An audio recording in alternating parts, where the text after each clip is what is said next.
تفسیر القرآن آج کا سبق سورہ بقرہ آیت نمبر 114۔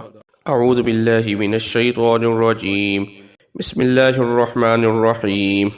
ومن اظلم ممن منع مساجد اللہ ان یذکر فیہا اسمہ وسعى فی خرابها اولئک ما کان لهم ان يدخلوها الا خائفین لهم في الدنيا خزي ولهم في الآخرة عذاب عظيم۔ ترجمہ: اور اس شخص سے زیادہ ظالم کون ہوگا جو اس بات سے روکے کہ اللہ کی مسجدوں میں اللہ کا نام لیا جائے اور ان کی ویرانی کی کوشش کرے۔ ان لوگوں کے لیے جائز نہیں کہ ان میں داخل ہوں مگر ڈرتے ہوئے، ان کے لیے دنیا میں رسوائی ہے اور ان کے لیے آخرت میں بڑا عذاب ہے۔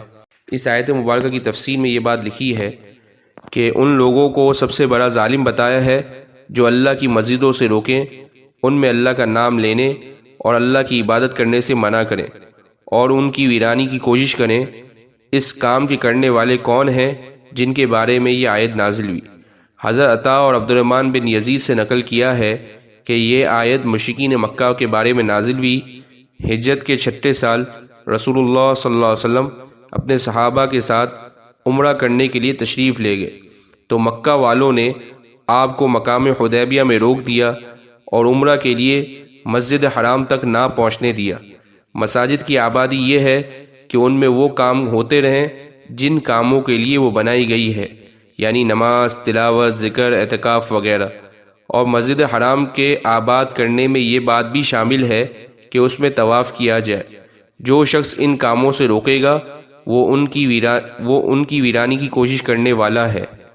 اور آگے اولئک ما کان لهم ان يدخلوها الا خائفین، اس میں اس بات کی خوشخبری دی کہ مکہ معظمہ فتح ہوگا۔ جب غلبہ اہل اسلام کا ہو جائے گا تو یہ مشرکین اس میں ڈرتے ہوئے داخل ہوں گے۔